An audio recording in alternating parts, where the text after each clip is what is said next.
Wadau, inakuaje kwa mara nyingine tena? Ni Uswazi Takeaway Podcast. Nafahamika kama Athman Risasi, ukipenda niite Risasi One, na kama kawaida na mwanangu ambavuni kabisa mwite Milas Diaz, tuko naye ndani ya nyumba. Sasa mwite mwanao, mwite mwanae, muje kati hapa nyote leo, muitane mje hapa leo. Tuna mgeni mashuhuri kabisa. Najua wengi mmekuwa mkitaka mkimuulizia mnamtaka aje hapa. Si mwingine ila ni mjomba mmoja anafahamika kama Madundo 254. Inakuwaje Madundo? Mimi niko poa sana bro. Karibu bana katika Uswazi Takeaway. Nashukuru nimefika. Au sio? Yeah. Hapa ndo nyumbani, hapa ndo kijiweni bana. Sasa Shukran. umekuja tujamuona shangazi bana. Shangazi yuko wapi? Shangazi yuko wapi? Shangazi yuko sema yuko kira fulani sasa. So venye imekuwa emergency mmenishtua mara moja ndo ngasema acha nifike. Nisiwabwage kwa sababu ya kwamba shangazi hayupo. Kumbe shangazi anaweza kuachia ukaenda peke yako bana. Saa zingine huwa inabidi. Mimi nashangaa amemwachaje mpaka afika hapa peke yake. Ameamini vipi mpaka akamwacha akavuka feri mpaka peke yake? akavuka feri mpaka magari yote mpaka afika hapa. Amba mtoto alikuwa. So pia yeye ana haki ya kumove everywhere ambapo anataka. Kweli. Isije ukirudi baadaye kawa kesi. Enda kuliwa kichapo. Hamna kesi. Safi. Sasa labda tungeanza tu na safari yako. Tujue labda Madundo ni nani? Madundo ameanzia wapi hizi kazi zake ili tuweze kufahamu zaidi. Mwanzo shukran sana siku ya leo kwa kunialika sehemu kama hii. Mimi safari yangu ilipoanzia nilianza tu kama mzaa, kwa sababu everything chochote kile ambacho unakianza huwezi kianza tu kwa serious kila kitu. Lazima unaanza unajaribu. So at first nilipojaribu nikaona kama kinaweza na nina kitu. By the way, toka nilipokuwa high school nilikuwa mimi mwenyewe tu nikikaa na hisi kwamba I have something. Because nilikuwa msumbufu alafu nilikuwa mcheshi. Naweza ongea kitu tu watu wakacheka. Watu wakafurahi tu. Sasa according to myself nilikuwa nikikaa lakini kwenye moyo wangu najiambia tu mwenyewe binafsi kwamba I have something. So nilivyomaliza high school kulikuwa kunachukuliwa watu training fulani ya drama hizi. Nilivyofika pale nikaanza kutrain nini. Sasa by the time nilitrain tu siku moja nikaacha siku hiyo. Cause nilipofika nyumbani kuna my brother fulani akaniambia, unaonaje tukafungua kikosi chetu hapa nyumbani cha kutrain? Wale nao tukawaita hapa. Nikamwambia mimi si hatujui, wanasema utaweza. Let's try. So tukaanza kujitolea video vyetu. Training ya hizi drama. Tukaitwa tu mahali invitation kwa kunachukuliwa ma character fulani, kwa kuna series fulani nataka ianze. So tulipofika pale tukaanza kutrain sisi wenyewe huko nyumbani. Sasa tulikuwa 2010 kule. Baada ya kwamba tumemaliza high school tuko nyumbani. Tukaanza kutrain. Basi tukajaribu kama vile tukaona tunaweza. Ndio sasa tukapiga alafu mwisho sasa tukaanza kugawanyana kabisa. We start as a team. By the time kwa split kila mmoja kwa kivyake. Mpaka wa leo ndio vile mnaniona na matairi yangu. Mimi nilikuwa nataka kuja hapo na shangaa leo matairi umeacha wapi? Matairi hapo. Unajua amesema alianza kimchezo, lakini nakwambia si bado uendelea, ni kama unaona mchezo bado uendelea. Bado una mchezo. Bado.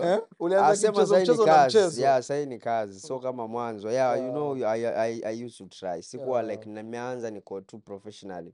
Sasa hata ukiniambia nikuchekesha hapa naweza chekesha na bila kuwa script wala bila kufanya lolote. So unaweza tuchekesha hapa. I can entertain. Hebu tuchekeshe. Kuna video nyingine niliona ya comedian fulani. Sasa kuna mtu anamintroduce ile comedian kwa wazazi wake. Anasema he is a comedian. Sasa wale wazazi wakamwambia you are a comedian. Make us laugh. Sasa hebu tuchekeshe. Ndio hiyo sasa. I can so like nezanza hivi.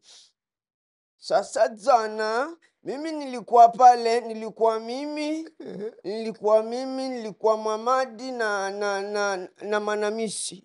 Tulivyokuwa pale, yule anaitwa nani yule Mkayala. Alafu anacheka hiyo. Huyo anacheka atakula mtele. Karia hii si so I can bila lolote yani, so I can make someone be happy. Huyu Mwanamisi ni mtu ambaye ni kweli yuko ama vipi? Na Muhammad, unajua mtoto yoyote huwa lazima kuna wale watu ambao ni marafiki zake. Anaweza fanya vyote, lakini lazima mzazi anajua mtoto wake akimkosa hapa yuko akina fulani. Yani yule mtu ambaye yani ni automatically tu, alafu ni jina ambalo like nilijikuta nalipenda tu. Mwanamisi, Muhammad, since nilivyoanza kuact nilikuwa ni jina ambalo liko mdomoni. Mpaka wale watu wakawa wanalipenda. Wanazoea. So mimi najua kuna Mwanamisi, kuna Muhammad, alafu kuna Mwanajuma. Mwanajuma ndio wa Saudia. Sasa labda ni characters ambao unafaa kuwaleta. Tujue kama labda yuko nao nyumbani, alikuwa akikuwa na Muhammad anajua kabisa kila mara akipita kuna Muhammad. Sasa hii akifanya hivi imeshatokea tu. Na ile role ni nani yule? Ni mtoto, ni Taira. Maana mimi nimeshindwa kumuelewa yani ni mtu tu ambaye hajielewi. Huwezi sema ni mtoto, huwezi sema ni mtu mzima, because I used to play role zote mbili. Kama mtoto, kama mtu ambaye kwanza unaweza fanya vitu moyo ukashindwa. Huyu mtu wengi bedhe huko nje wanachukulia kama chizi kwa sababu ya vile vitu anafanya. According to mimi mwenyewe nikivaa zile nguo naweza fanya kitu automatically nikabadilika bila kujijua. Unaingia kwa character. Ile inajiva tu yenyewe. So pale huwa niko hivyo. Hata naweza siku hizi naweza cheza popote pale bila yani nguo wala nini. So huwa najikuta tu ni kitu ambacho kimeiviana tayari hivyo. Ushajipata mbele kama ya watu alafu mafans labda wakaku-identify Madundo huyo, watu wanataka ufanye kitu gani? Wengi huwa wakiniona kwa barabara wananiita wewe sana, mimi wanawajibu sitaki maneno. So automatically huwa ni neno ambalo nimezizoea kulipronounce, so watu ucheka tayari automatically. Sababu na imagine watu kuona alafu wanakumbuka ile character yako, watu wanaweza kuwa interested, yani wanataka tu uzungumze ama kulia, ngoje ulie, nini ulie kidogo. Alafu kulia hii. Kulia.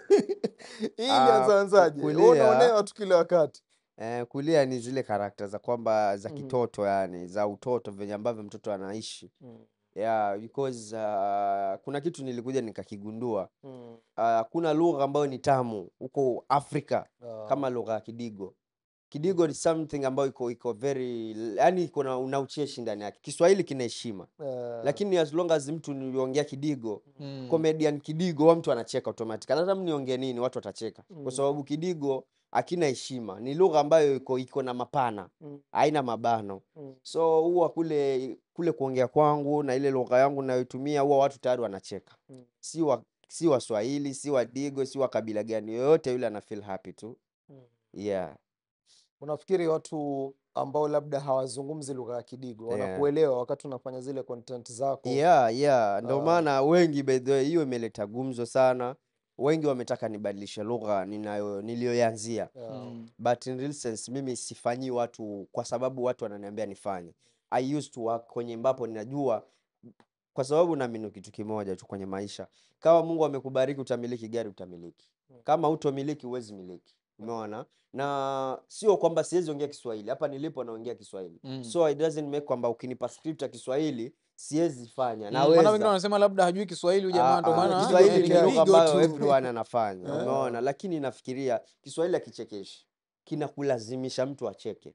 Kiswahili kama hujachunguza, hata makomedian wengi ukiwaangalia wanatumia effort nyingi kuchekesha mtu pale nje kwa lugha ya Kiswahili. Lakini Kidigo kiko professionally inakuja kwa sababu kina uhalisia wa Kimijikenda.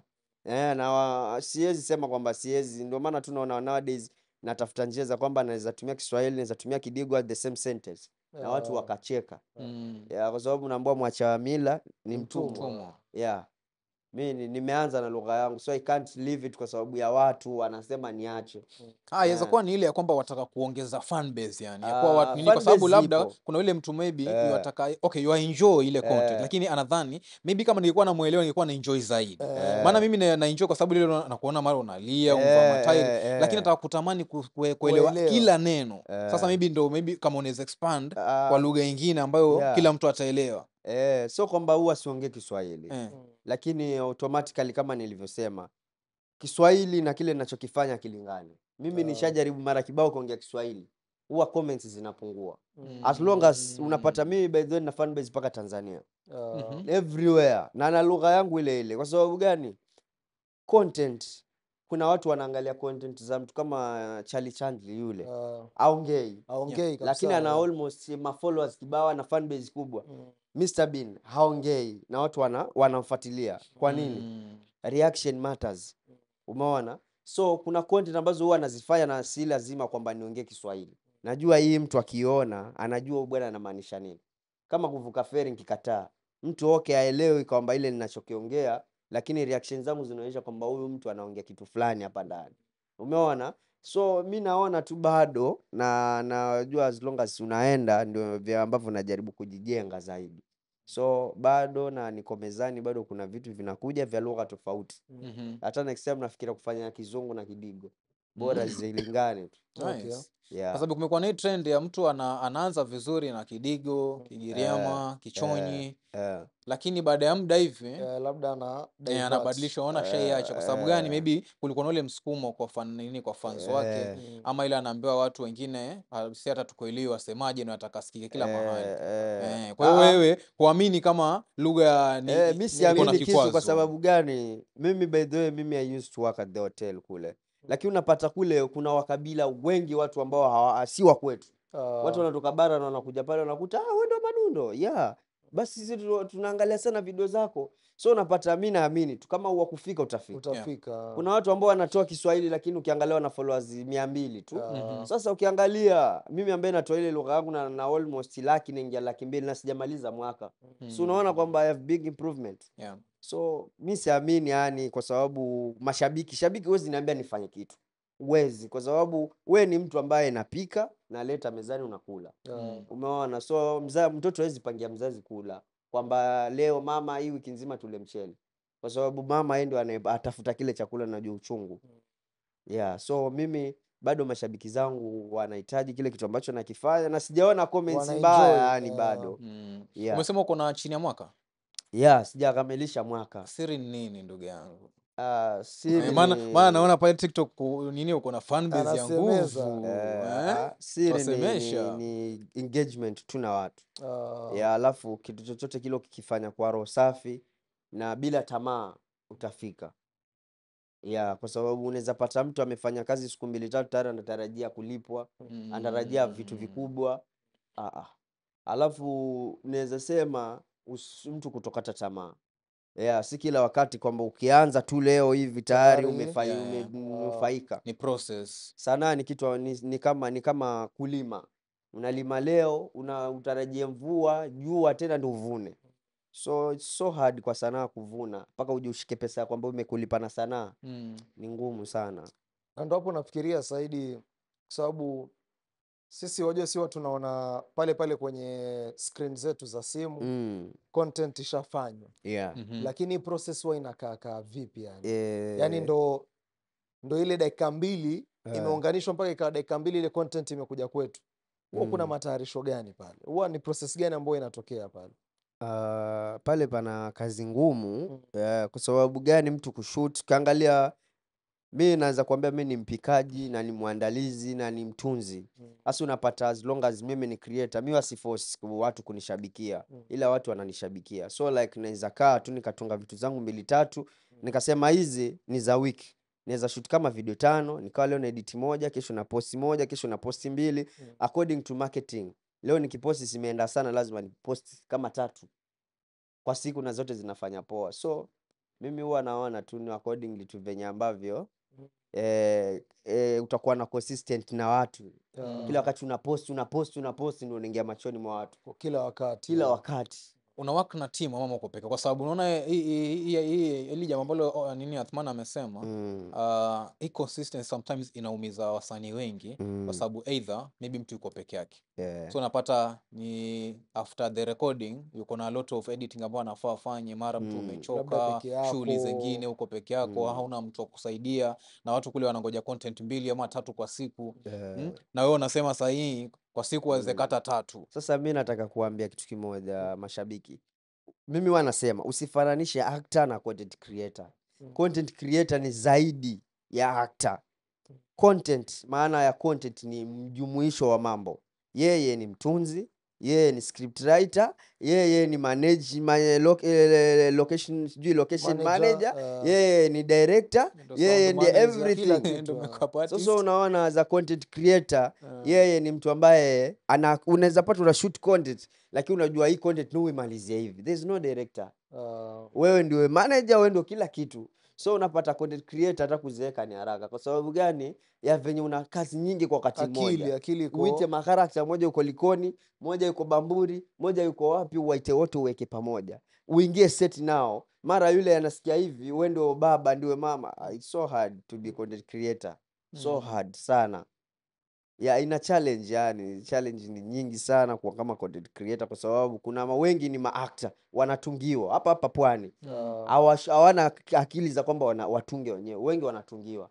Brother, ukiona kila siku mtu ametunga kitu ameweka, respect that person. Kwa sababu gani? Hata msanii mwenyewe wa nyimbo atungi aachili kila siku. Ile chukua muda ndo release wimbo. Lakini content creator kila wakati yeye akishe mashabiki wanaona kitu. So it's a big work. Hapo nini umetaja kwamba kuna challenges kibao, labda challenges kama gani wewe kama content creator wa pwani unapitia? Mwanzo kama content creator wa pwani, challenge kubwa ambayo napitia naweza sema ni sisi wenyewe. Kwa sababu gani naweza sema? Hakuna kitu kibaya kama sisi wenyewe as a team kusalitiana. Hicho ndio kitu ambacho wanakiona mara nyingi kinakuwa. Sasa unapata we as a content creator, sote tunatoka one community, we are one Africans. Umeona kuna mzungu ambaye yuko hapo ndani. Sote ni wa Afrika. Na bado sisi unaweza kuta hatupendani. Umeona? Mwenzako akikupita kidogo na waza jinsi gani you will pull that person, utamrudisha nyuma. Umeona? Hiyo ni challenge ambayo iko sana huko pwani. Umeona? Na hizo vitu ni ziacho. Mwenzako akikupita kidogo mpe time naye, kwa sababu everyone anawaka na wakati wake. Umeelewa brother? Tanzania kulikuwa na Diamond pale, aliwaka vizuri. Kukaja kina Mario, na bado kuna wengine kina Chino Kid anakuja nao wako juu. Sasa kuna sijui Dogo Sergeant wanaachiwa. Tanzania by the way wataalamu haya mambo. Unaona? Sasa hizo la sisi huku kwetu pwani hatukusoma. Wapo waliosoma na hawana akili. Tumesoma bana bado. Unaona? Wapo okay, wapo waliosoma lakini hatuna akili. Alafu tuna zile roza kwa nini? Umeona? Hiyo ndio kitu ambacho kinatuaza sisi za content creator. Hatuendi mbali. You know what? Nataka kuwapatia mfano. Ukiangalia na fan base.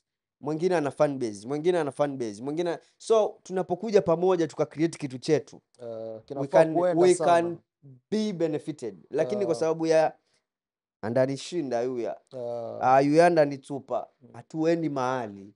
Tutapiga content, tuzeke mwenye makonde, kwa sababu hatuna zile dreams za kwamba tukanyagane tufike mbali. Kila mmoja anataka kujeka kama mshumaa wake peke yake. Sasa it's a difficult moment, ambayo ni contrary to how wapwani tuko na venye huwa tunafaa kuwa. Kwa sababu mtu wa kule nje akisikia mpwani anasikia watu ambao wanapendana, watu ambao wako na umoja. Lakini sasa hapa tunaambiwa sisi kwa sisi tunarudishana. Ground ni different. Sisi kwa sisi tunarudishana nyuma. Hatutaki kupitana. Hivyo ndivyo ilivyo. Sisi wenyewe tu tunarudishana nyuma, na kila mmoja ana na ule utakao kuitwa Diamond wa pwani. Diamond kule ndio king wa music. Na huku nao kila mmoja anataka kuambiwa yeye ndio yuko the top. Yeye ndio yuko benefited na mtandao. So hiyo pia ni challenge sana. Unafikiri kama watu wangekuwa kipamoja hivi, ni kitu gani ambacho wewe unaona labda kwa sasa ukifanya peke yako wewe hauwezi, lakini kama watu wangekuwa wameshikana mngekuwa mmeachieve kitu fulani? Ni kitu gani? Tungekuwa tunawaka kwa pamoja. Kitu cha mwanzo tungekuwa tuna hela sote wa pwani. Kwa sababu unaweza kuambia, nataka kukupa mfano wa Echo 254. Aliposti ngoma yake juzi, ikafikisha viewers 300,000. Ni mtu mmoja kwa YouTube. So unapata Echo 254 kama amefikisha viewers 300,000 na yuko peke yake, ni management peke yake. Mimi na fan base yangu, na TikTok na almost 100,000 na ukiangalia nani nao pale wana fan base kubwa. Mwingine pale anaye na fan base yake kubwa. Tunapokuja pamoja, tukitoa kitu chetu, nikiintroduce kwa watu wangu, watataka kukiona. Wakiintroduce kwa watu wako, tukiweka pale YouTube, you can be benefited. lakini kutokana na roho ya tunafaidisha watu tu kwa TikTok. There is no any benefit. Hakuna kupush mwenzako, kazi ya Hakuna mwenzako ni nini, yake, shauri yake. hakuna lolote zaidi za kuoneana vijicho tu, fulani Chuchu, anaenda chuchu. bas. Yeah. Umetumia mifano mizuri ya jirani wetu Tanzania. Yeah. Ushaenda Tanzania? Yeah, Tanzania Labda nilienda. Yeah, na nikaona vitu vingi sana ambavyo sisi huku kwetu hatuna. Na sio kwa hatuvitaki. Umeona, na sio kwa hatuvitaki pia, bali tuna hasadi nyingi. Hasadi ya hatusudii na mashabiki sisi wenyewe kwa wenyewe. Yeah, ukiangalia Tanzania mdogo ana support mkubwa. Ukiangalia Mama Amina juzi alitoa ile ngoma yake ya haya Mama Wasama, she's at the top. Alimfuata Mama Amina akatoa naye remix ile ngoma kuipeleka juu zaidi. So kumaanisha wale wanainuana. Njoo kwetu. Ukionekana unaenda juu sana, unakatwa mkono, unabaki peke yako. Ukionekana au mkono mmoja kama umerudi kidogo, unakatwa mwingine, unachukuliwa, unabaki na mmoja. Yeah, hivyo ndio ilivyo. Usipande kabisa. Yani uwe uko solo. Sasa ukiwa solo utashuti nana nguvu. Yeah, so huku kwetu tuko hivyo. Na ukiangalia hivyo vitu ni vitu ambavyo viko, na hivyo vitu ni watu waache pale nje.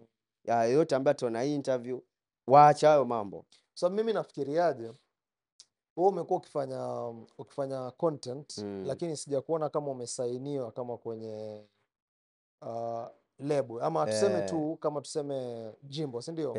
Lakini umekuwa ukifanya content kivyako wewe mwenyewe kama mwenyewe. Ndio na imagine ile kuwa labda na a whole production ambayo labda inakusimamia kila kitu, ni wewe tu on set, kila kitu kishapangwa na nini, ama wewe ukifanya peke yako. Gani ni rahisi? Na kwa nini wewe uchague kwa peke yako, labda usikubali kama kusainiwa? Mimi sipo kujengea watu followers. Yeah, sipo. Na kwa sababu gani niseme hivyo? Na brand yangu. Sisi tunataka utujengee followers lakini. Na yeye hataki kujengea watu followers. You know what? Kuna watu kuna nyinyi ambao you are branding yourself. Kuna watu ambao they are already brands but they want to be branded bado. Umeona? Yanataka kutumia watu. Yeah, so mimi kama mimi, no one anaweza kunichukua kanifanyisha kazi bila maelewano. Yeah, mimi na red card yangu, huwezi kuja ukaniambia ina scene yangu hivi na hivi. Mimi nina fan base yangu. Why unitafute? It means I'm very important person. Umeona? So ukiniita kwenye scene yako, tunakaa mezani tunaelezana. Tutalipana hivi kwa sababu every content creator yuko benefited. Ukiangalia mimi nalipwa na Facebook, nalipwa na nini, na mwingine naye at the same time. So ukinipa ile 500 yako unayonipa mimi as my fare, wewe ingawa kwamba umenitukana tu. Yule muda niliopoteza, labda nimekuja pale, you use my mind to create that something, so you should pay me. Umeona? Yeah. So sio kupatiwa fare, ulipwe vizuri. Unanilipa kwa sababu gani? I have my brand. Mimi ni mtu ambaye na followers wangu na sijainuka kubebwa. Nimeinuka mimi kama mimi. So tunakanya kazi kimaelewano. Labda tu mwenyewe nitake collaboration na wewe. Hapo. Yeah, tutawaka, lakini uwezi nizoazo kaja ukaniambia njoo tu shoot. I can't. Okay. Yeah. So umesema una mwaka mmoja sasa hii kwenye game. Yeah.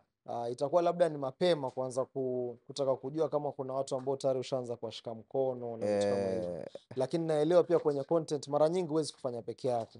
So kuna watu ambao labda mwenyewe ushaanza kuscout tu, labda ni mtu ningependa kando na collaborate naye, labda ningependa kumuenua. Wako? Yeah, wako wengi sana. Hususan mademu. Yeah, mademu, wapo mademu ambao huwa bedhe, kuna mademu fulani huwa anapenda sana kuwataja. Huwa anapenda sana venye wanajituma.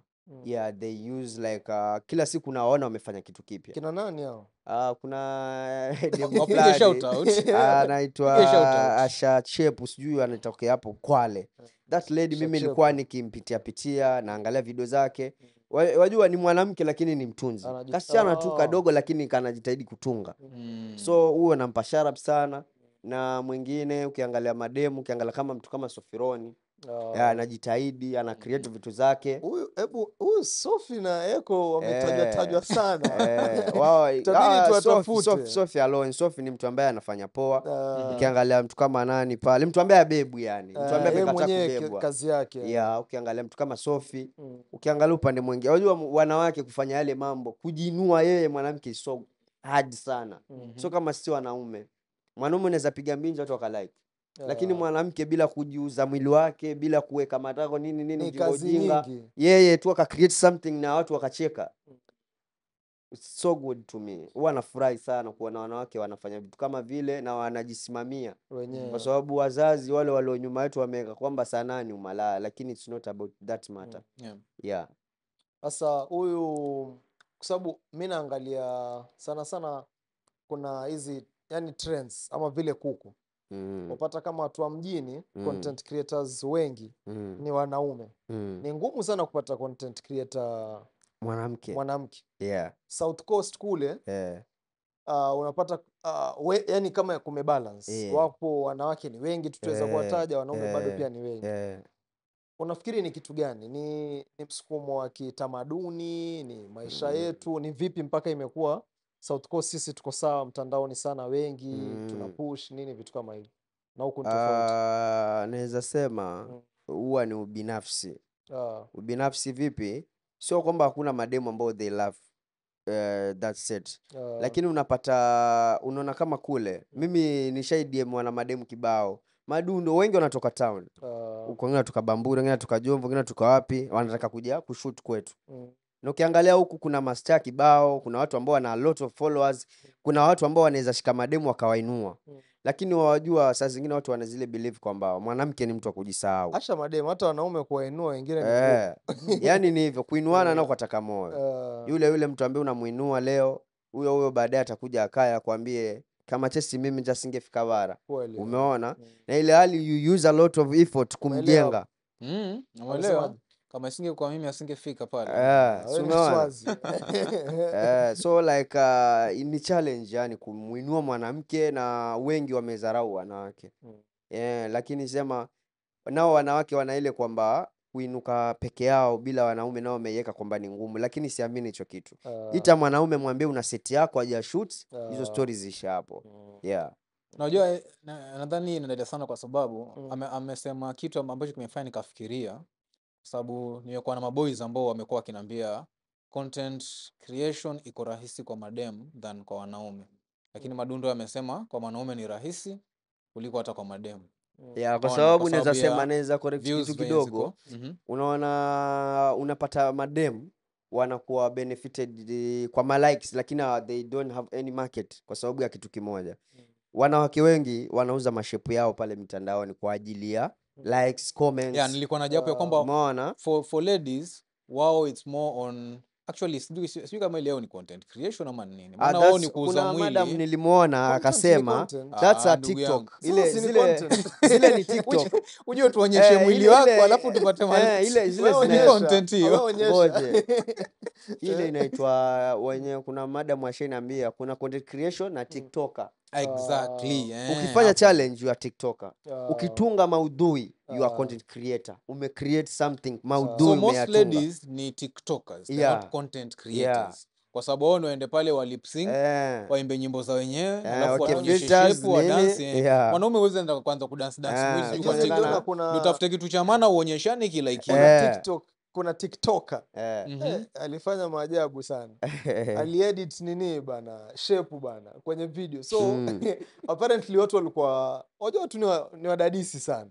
Watu alipoweka ile video watu wakawa wanaona kabisa hizi sehemu zimeeditiwa, zimeongezwa. Nikashangaa sana bana. Lakini ndo hali ilivyo. So hao ni ma TikToker. Hao ni ma TikToker na content creator. Noma. Kwa hiyo umesema mtu akiwa anafanya challenge huyo ni TikToker.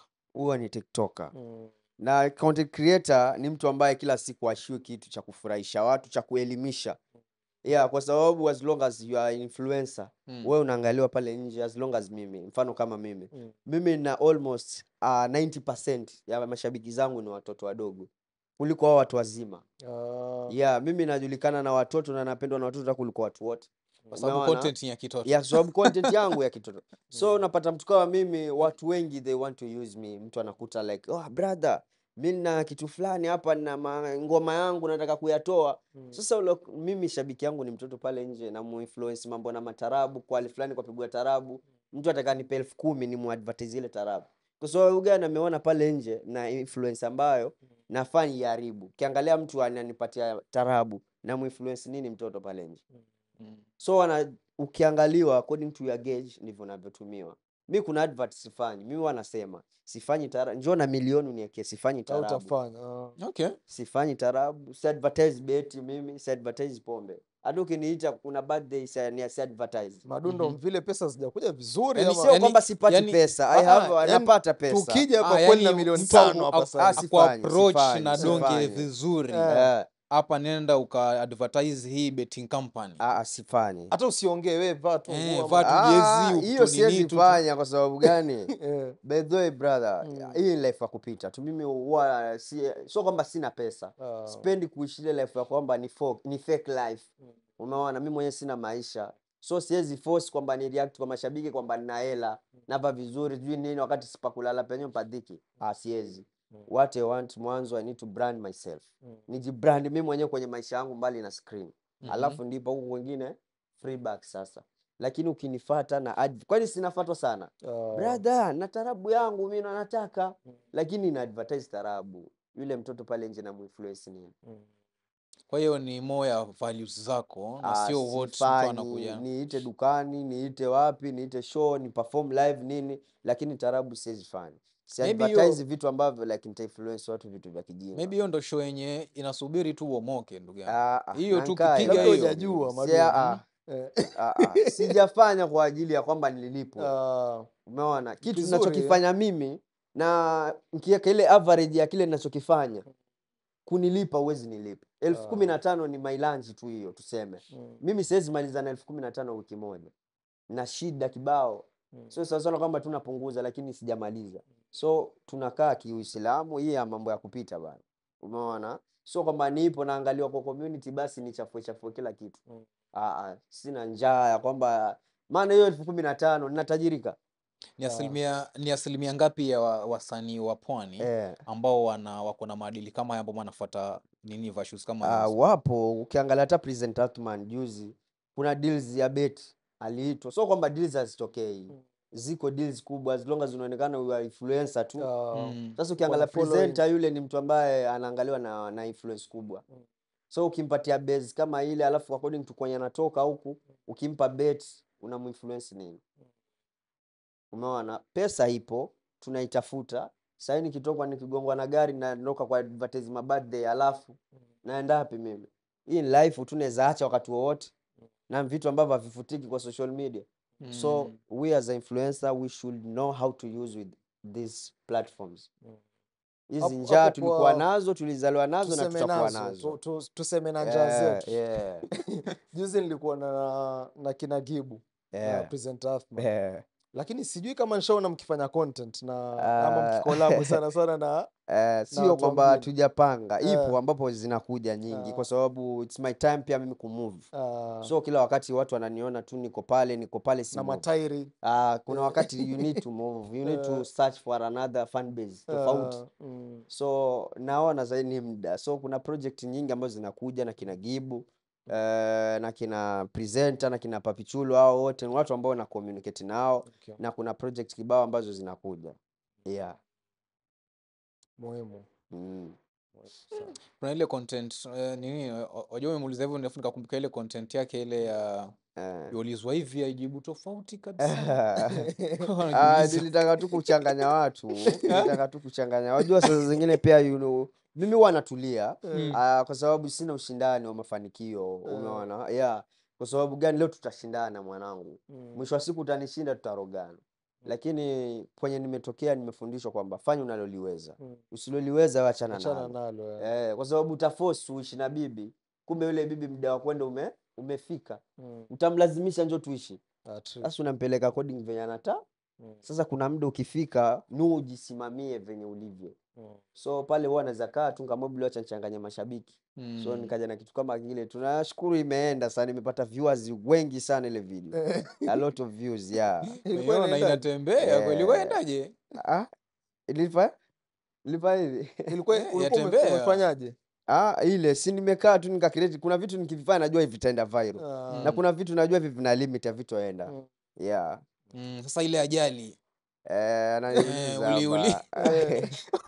ananiuliza imekuaje? Mimi nikamwambia sasa palikuja Mwanamisi sijui pakaja nani akaja kata shingo. Yaani unaongea out of topic kabisa. Tukashangaa wamenielewa hili swali ambalo nilikuwa nalizungumza. Kwa hiyo ulizwa ajali alafu imeenda. atakata shingo, anashangaa sasa ajali na kata shingo. Huu mchele huu, yani kuwa wapenda mchele ama huwa vipi? Maana kwenye kila kauli zako ni either watu wenda kula mchele, watu hutakula mchele, yani huwa ni nini na huu mchele? Mchele amba ni ile issue za utoto. Unajua mtoto ana kitu ambacho huwa anakipenda sana. Alafu mchele according to kule natoka, wengi ilikuwa wakifurahi. Hata sasa hii watu wanakula sana, lakini zamani ilikuwa nyumba zikipikwa chapati, mchele, people they are very happy. Hapo watoto wanashambra shambra, wanajua leo ni mchele. Lakini siku za sima watoto hawana shambra shambra. Wewe mwenyewe unacheza kitu unajua leo nyumbani Leo sima leo. yani zamani hairudi ulo kweli tu. Sasa watu wanakula ovyo ovyo, mtoto umempeleka pizza. Sasa kiasi cha kwamba mpaka ukimletea ule wali yani unaona kama si maajabu. Lakini zamani kwa tulikuwa ni maajabu. Ilivyokuja hii corona ili change life. Kama vitu vya simple tu. Lakini zamani ilikuwa mtu akila ule wali yani anajiona yani hiyo siku atamani usiishe upige wiki nzima. Sasa ndio naambiwa kulikuwa ikichinjwa kuku, either ni kuku ni mgonjwa kama kuna mgonjwa. Lakini sasa hii mtu anaenda tu kibandana mnulia mtoto wake kuku anakula, stories zinaisha. For no reason. Wameharibu sana. Wameharibu hii kula ladha, kulikuwa na ladha. So wengi wananipenda kwa sababu huwa napika kile cha nyuma na kileta upya tena. Sasa huwa nakuta it's my content tayari. By the way, kuna siku nilienda Tanzania. Nilipofika kule Tanzania nilipitia kwa jamaa mwingine ni manager wa kina Rich Mavoko na kina Mac Voice. Wale jamaa walivyoona nikawa nafanya content pale Dar es Salaam. Jamaa akaniuliza, "Wewe mwanangu, unajua unachokifanya? Wallahi ungekuwa Tanzania ungekuwa na gari wewe." Nikauliza kwa nini? Wanasema very unique. Hakuna mwe anaweza fanya kitu tunaweza fanya. Upite mbele za hadhara hivi na vitu kama hizo na uko normal, una react kana kwamba ni chizi na uko hadharani normal, ungekuwa na gari. Ungebakia kule ukasukuma content kaka. Sikuweza kwa sababu ya shangazi, ningemwachia nani? Nilifeel ile love tu. Ulikuwa uwezi mwacha shangazi. Nilipata management by the Tanzania. Ambayo ingekuwa inaonyeshwa kwa screen sasa. Mpaka walikuja huku juzi. Wanakuta tukienda twende sote. Nilikataa la mwanzo, lakini sasa siwezi kataa. Nimemwambia tutaenda. So my next project itakuwa Tanzania. Lazima uende kule Bongo kakae kule. Kuna vipindi vya TV ambavyo vinafaa vichezwe kule. Wani request sana, nikamwambia shangazi siwezi mwacha peke yake. So sasa hii ukienda uenda na shangazi? Nenda tu peke yangu nikafanya. Kwa sababu shangazi tunaona sana project kibao. Yuko busy na nikisema namchukua nitakuwa nimekosesha watu wengi amani. Sasa na sijui kikulaya na ile wasitwaje ile. Any content kubao sijui sikudani nani mambo kibao. Sasa wako pekee nini? Sio wako peke yako tena. Shangazi yako peke yako. Amepata watoto wengine huko nje. Sasa yuko under watu fulani. Sasa ile nguvu nilokuwa nayo zamani sasa sinayo tena. Sasa na project nyingi. Unyonyo mwaona. Lakini anytime I'll be in Tanzania hapo. Nitakuwa kuna ma project bedhe kule, kuna wasanii kibao ambao wanani request sana. Hiyo muhimu na hiyo ndio growth ambayo tunaizungumza, si ndio? Kuna wasanii wetu pia ambao pia tunaona sasa wanaenda kwenye mainstream nini vipindi vya mainstream. Hiyo ndio hatua ambayo tunataka kuona watu wakipiga, si ndio? Na labda tukimalizia wadhani vijana wa Pwani tumeweza kutumia mitandao ya kijamii ama mitandao ya kidijitali vilivyo hasa katika kueneza hizi talanta zetu na culture? Tumeeneza by the way, na naweza sema kwa percent kubwa we as Digos, we as Africans, tuliintroduce sana lugha yetu ya Kidigo above the rest. Na sio kwamba ni lugha mbaya, sisi wenyewe ndio tunaivunja mankali. By the way anasema wanafiki ni sisi wenyewe Wadigo. Kwa comment section ukiingia kwa video yangu ukicomment bila hicho Kidigo chako akikupeleki mahali, yule mkabila anaangalia ma content unadhani ataongea nini pale ndani. Lakini mngekuwa like mnaipa nguvu kwamba ndio tunapenda hivyo, wale wengine wangekuwa hawana moral ya kubali hivi. Lakini sisi wenyewe na mashabiki zetu sisi wenyewe ndio wanafiki. Kwa sababu gani? Una ile Kidigo akikupeleki mahali for what? ningekuwa nina followers wawili ungeniambia kweli akiendi mahali. Lakini Lakini na almost sasa laki fanbase pana iko. wazungu, pana wadigo, pana wahindi pale ndani, a lot of fan wamekubali, base. So sisi wenyewe tu So ni wivu tu yani. sisi wenyewe Kama ni- na sisi wanaume wao nasema mostly ni wanaume very jealous. mimi naona wanawake ndo ndo na wanawake tu. Wanaume very jealous people. Asikwambie mtu. Majamaa. Nataka wapa challenge wale mashabiki. Majamaa acheni hizo Ingia kwa majamaa. comment section, ingia kwa comment section video yoyote. Mm. Na wapa challenge. Kila comment section angalia comment mbaya. Naposia mwanaume njoo niambie hapo umeongea uongo. Wanaume we are very jealous. Ukiona mwenzio amepiga hatua tu una kumkanyagia. atafuta mimi nishatukana mara kibao. Unatafuta mwanaume wewe. Wafanya nini hapo? Ujinga tu. Sijui afanywa nini. Sasa yasaidii bando, unisaidii time da wako, hujatoa mchango kwa content yangu, wewe kazi yako tu kuingia na kustarehe na bado alitukana. Hata si lazima uwatch yani. Wewe ukiona ipite basi. Lakini mwanaume anakudegrade. Tafuta mwanaume wewe. Tafuta kazi ufanye. Sasa mimi wewe una view, nafaidika na chochote. Wewe ambao una view unanitukana, unaniongezea views, unaniongezea comments for what? So huwa nasema wanaume tupunguze jealous. Basi kwa sababu weri wanawake huambiana tu kweli. Kwa sababu mwanamke ni mwenye huruma. Huwezi pata mwanamke ana comment ya mwanaume ujinga. Yeye anajua kile uchungu mwa mtu mwana. They are more supportive wanawake. Lakini wanaume bullshit tu. Wanaume macho bullshit. Kwa sababu hata siongea kwa ubaya lakini waingie kwa comment section waangalie. Huwa kitu ambacho napenda kukisema. Wanaume wanapenda kurudishana nyuma. Wewe sawa, mimi kazi yangu ya kupiga kelele. Nao tafuta kazi ufanye. Kazi zipo nyingi. Ukiwa uwezi ninachokifanya kuimba kupo, kufanya nini kupo, tuko kusapotiana. Lakini wanaume Mpe maneno yule kijana ambaye anataka pia yeye baada ya mwaka awe mahali mwenye awe madundo fulani. Unaweza mpa maneno gani? Mimi nasema tu ni consistency na kuishi poa. Naweza sema usitarajie tu faida kwa haraka kwenye chochote kile ambacho unakifanya. Hata kusoma unaanza class 1 tu mpaka form 4 utarajii kwamba utalipwa. Mpaka uingie sijui kazi uende attachment ufanye upate ile kazi. So it's not easy. Kitu chochote kile ni uwe na moral nacho, ukubali kutumika, ukubali kupoteza nyingi kwa faida ya ambayo hujui utapata lini. Umeita wasanii pamoja, uwalipe, labda ni mtu hana fare wamtaka kwa sini umlipe, na kitu hata ambacho akikulipi, uposti upate viewers ambao hata upate lolote. Kweli. So usikate tamaa kwa chochote kile ambacho unafanya. Alafu pia katika maisha bwana usiwe na tamaa ya haraka kufaidika, na pia usikubali kubebwa na mitandao. Kuna maisha baada ya mtandao. Kivipi? Wengi sasa tumesahau kwamba pia kuna Mungu kwa sababu ya mtandao. Unapata mtu yuko busy kwa mtandao kuliko kwa kusahau kabisa kwamba kuna Mungu. So tufanye tu bidii, tuombe sana Mungu kwa sababu tuko kwenye familia za hasadi, tuko kwenye community ya hasadi. Sisi wenyewe tunahasadiana. So by the end of the time tunarudi pale tumuombe Mungu sana. Madundo 254. Shukran sana kaka kwa kuja. Asante. Maneno yako ni mazito na I hope Uswazi Gang imewachukua na itafanyia kazi. Na kama kawaida tuendelee kusapotiana. Tumeambiwa content creation sio rahisi. Content creation ni kitu ambacho inahitaji muda, inahitaji effort, inahitaji investment. Kwa hiyo kama unaona haijakubamba pita. Si lazima uache comment mbaya. Wewe pita, tafuta ile content ambayo unaona ya kufurahisha, consume, ikufaidishe, maisha yaendelee. Otherwise, thank you so much for being this loyal. Continue keeping it locked. Keep it Uswazi.